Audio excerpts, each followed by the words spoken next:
Place à présent à regard croisé. Ce soir, on va parler du Tchad et de la Centrafrique. L'incident entre les deux pays est-il clos? Nous serons ensuite du côté du Mali, où le colonel Assimi Goïta et son nouveau premier ministre Choguel Maïga consultent pour former un gouvernement. Nos deux derniers sujets, ce sera le Togo. On parlera donc de cet accident de Lungi, 14 ans aujourd'hui. Et puis nous verrons que côté procédure d'indemnisation, on est toujours au point mort. Et pour parler de ces sujets sur le plateau, il y a Beau Soleil Obekou, député et président de l'association Togo pour tous. Bonsoir, Beau Soleil. Bonsoir Samuel, bonsoir David et bonsoir à tous les téléspectateurs et téléspectatrices. David Djabavi de togosite.com est là. Bonsoir David. Bonsoir Samuel, bonsoir monsieur le député et bonsoir aux téléspectateurs. Et puis on recevra donc pour parler du crash de Lungi, un invité spécial qui viendra donc... on peut considérer comme un rescapé de ce drame qui a coûté la vie donc à des Togolais.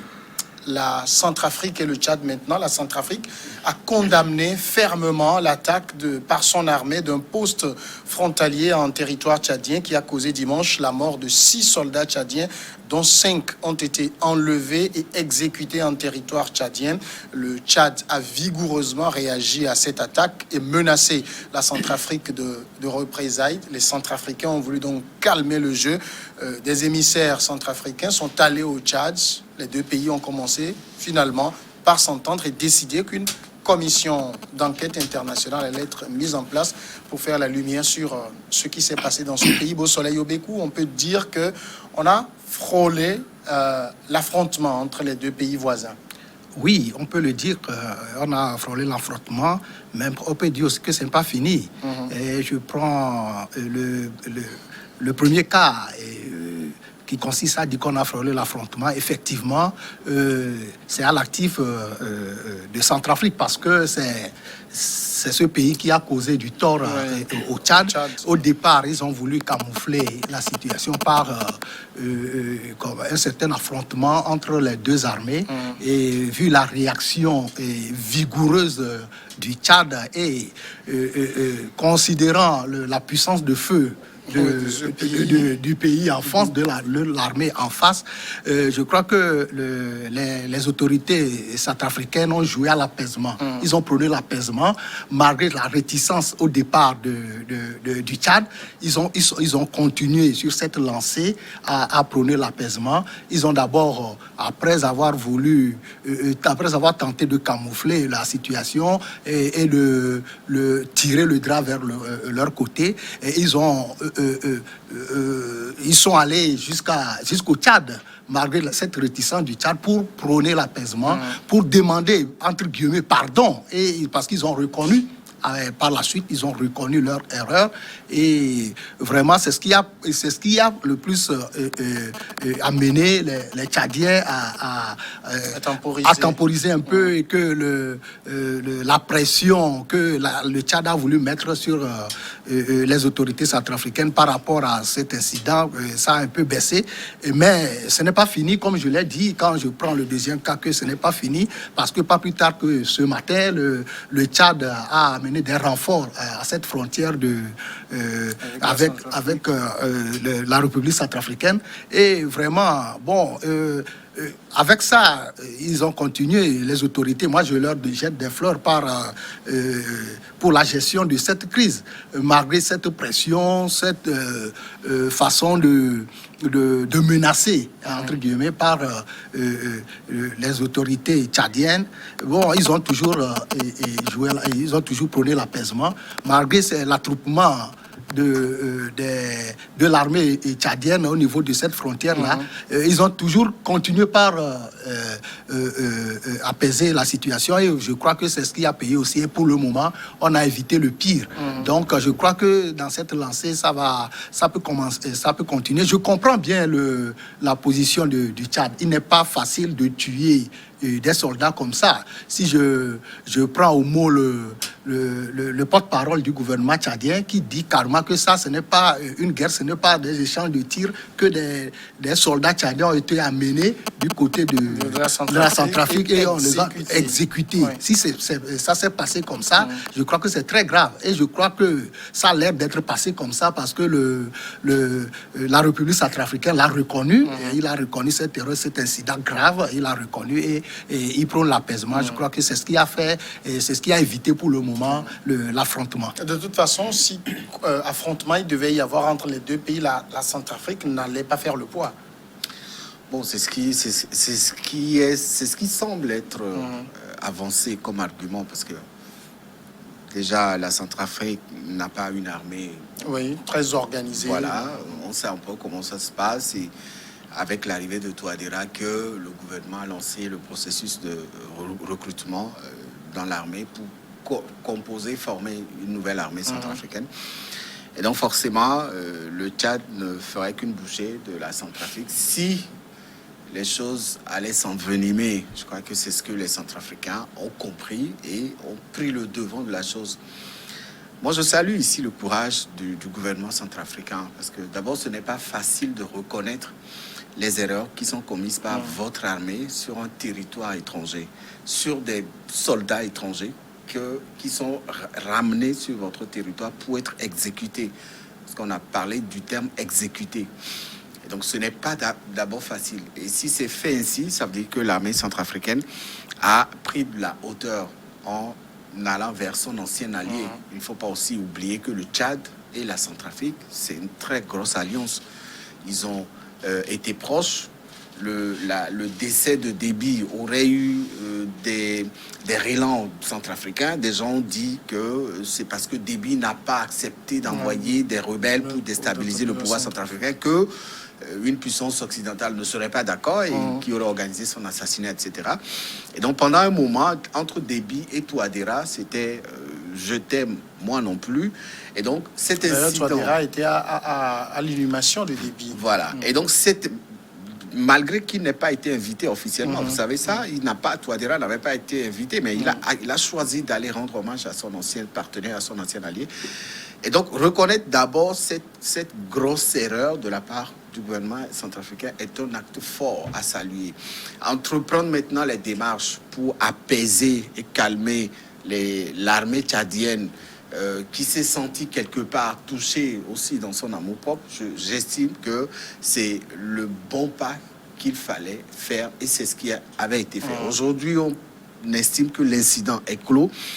Chacune des deux forces militaires retiendra des leçons et prendra des dispositions pour éviter que ces genres d'incidents se reproduisent. Et l'armée centrafricaine ou le gouvernement centrafricain a réagi vigoureusement. Ça veut dire que derrière cette réaction, derrière cette main tendue à l'endroit du Tchad, l'armée centrafricaine prendra les dispositions pour punir les auteurs de ces bavures qui ont failli mettre deux pays en guerre et qui n'arrangerait véritablement pas la situation de la Centrafrique au vu de la légèreté de la situation dans laquelle ce pays se trouve aujourd'hui. Il y a une commission d'enquête internationale qui a été mise en place. Elle est composée de l'ONU, de la CEAC, mais également de l'Union africaine.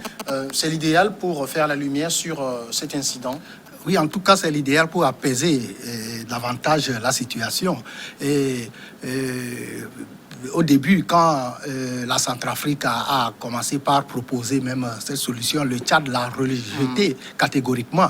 Mais avec la Centrafrique parlait plus d'une commission entre les deux pays. La commission d'enquête entre le Tchad et la Centrafrique. Le Tchad, c'est la démarche même de la Centrafrique qui a permis aux Tchadiens de mettre de l'eau un peu dans leur vin et d'accepter une commission, que ça soit internationale et que ça soit composé de l'ONU ou pas. Si le Tchad n'en voulait pas, on ne pouvait pas parler de cette commission. Cette commission ne peut pas avoir le jour. Donc, c'est la Centrafrique toujours, sa démarche a été salutaire. Et aussi, lorsque quelqu'un vous cause de tort et commence et continue par demander pardon, il est très difficile de lui rendre le coup. Donc, c'est très difficile.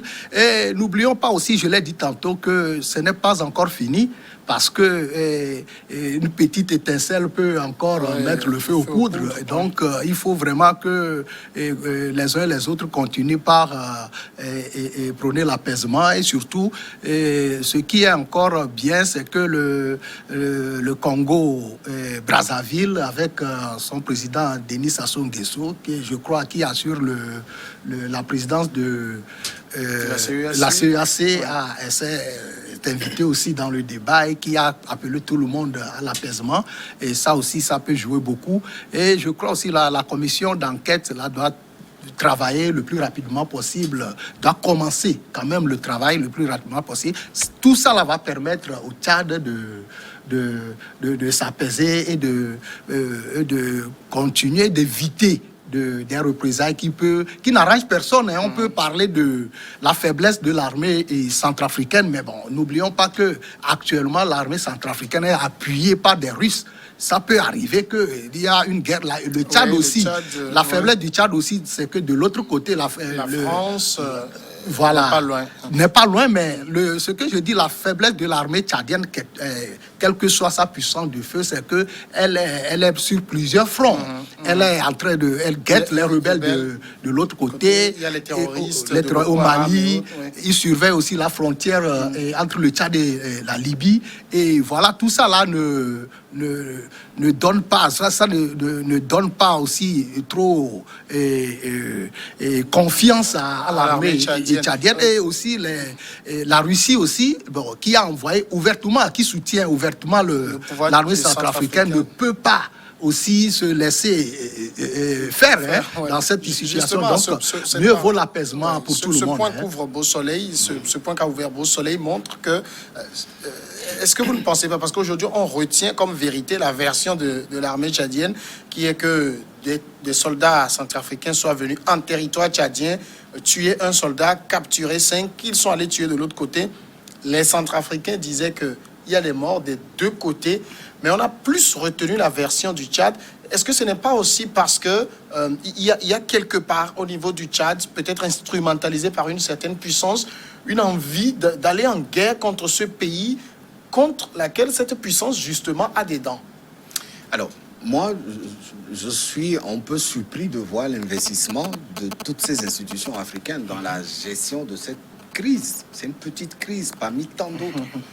On n'a pas vu l'Union africaine quand l'Éthiopie va tuer des soldats érythréens. On n'en a pas vu quand des soldats rwandais rentrent sur le territoire congolais. Elle était où, cette Union africaine? Elles sont où, toutes ces institutions qui, tout de suite, se sont levées pour s'immiscer dans le règlement de cette crise-là? C'est un incident, parmi tant d'autres, entre deux pays amis. C'est une armée qui a fait une incursion sur un territoire étranger, qui allait capturer des soldats pour venir exécuter sur son territoire. La Centrafrique a reconnu cette erreur-là. Elle est allée vers le pays qu'elle a blessé, et elle a proposé une main tendue. Mais je ne comprends pas pourquoi tout le monde, même la CEAC qui se met dans ce dossier-là, je ne comprends pas. Tout le monde sait que la Centrafrique dérange la France aujourd'hui. Quand on sait les liens de relations qui ont existé entre la France et la Centrafrique, aujourd'hui, ces relations ne sont plus au même niveau. C'est la Russie qui a pris le devant aujourd'hui au niveau de la Centrafrique. Et donc, ça dérange. Alors qu'on profite de ce petit incident-là, pour lequel le pays agresseur a reconnu ses torts et est allé s'excuser auprès de son ami, auprès de son allié, et qu'aujourd'hui, on entend dire que l'Union africaine veut envoyer une mission d'enquête, telle institution veut envoyer, tout le monde veut voir clair dedans. C'est 5 militaires tchadiens qui ont été exécutés. C'est beaucoup. Ce n'est pas une agression territoriale, c'est un incident qui s'est passé le Tchad ne l'a pas pris comme ça. Sur un bord frontalier entre deux pays. Maintenant, si le Tchad ne l'avait pas bien pris, c'est tout à fait normal.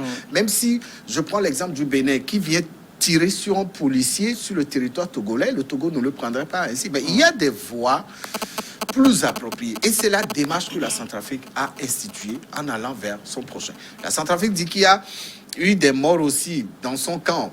C'est peut-être des échanges, personne n'était là. Ouais. Mais j'estime quand même qu'on n'a pas besoin de la présence de ces institutions. Comme vous l'aviez dit, il faut peut-être aller au-delà et voir peut-être l'envie d'une puissance d'en découdre avec la Centrafrique, parce que pendant très longtemps, on cherche une occasion pour en finir avec le pouvoir centrafricain depuis très longtemps, et ces occasions tardent à se présenter. On saute sur celle-là pour peut-être créer encore des soucis au niveau de la Centrafrique. Ce pays sort de loin. Aujourd'hui, ça va, c'est la stabilité. Il ne faut pas aller envenimer la situation avec 5 militaires tchadiens qui ont été tués. Alors, donc, il est difficile de dire incident clos. Oui, il est difficile de dire incident clos, mais ça doit être clos, parce que, comme David l'a dit, c'est un incident parmi tant d'autres. Donc, et pourquoi en faire aussi toute une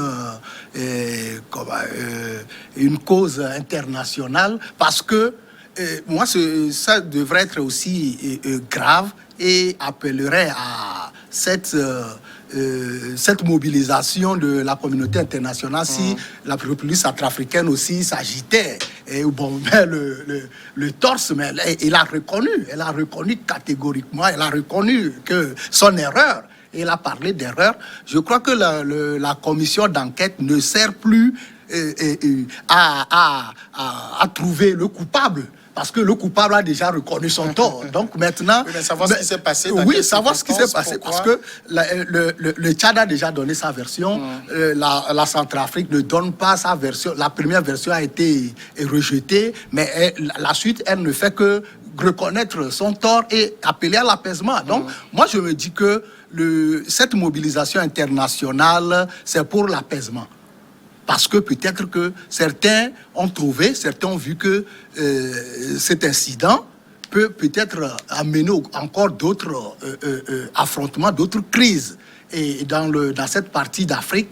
Et on en a plus besoin à ce moment, parce qu'il y en a tellement en Afrique que l'Union africaine, les autres là, voulaient peut-être, moi je le dis, je le pense ainsi, éviter peut-être des gens qui veulent en découdre. Oui. Donc, l'Union africaine et les autres institutions veulent faire savoir à ces belligérants que non, ils vont quand même régler l'affaire pour éviter des affrontements.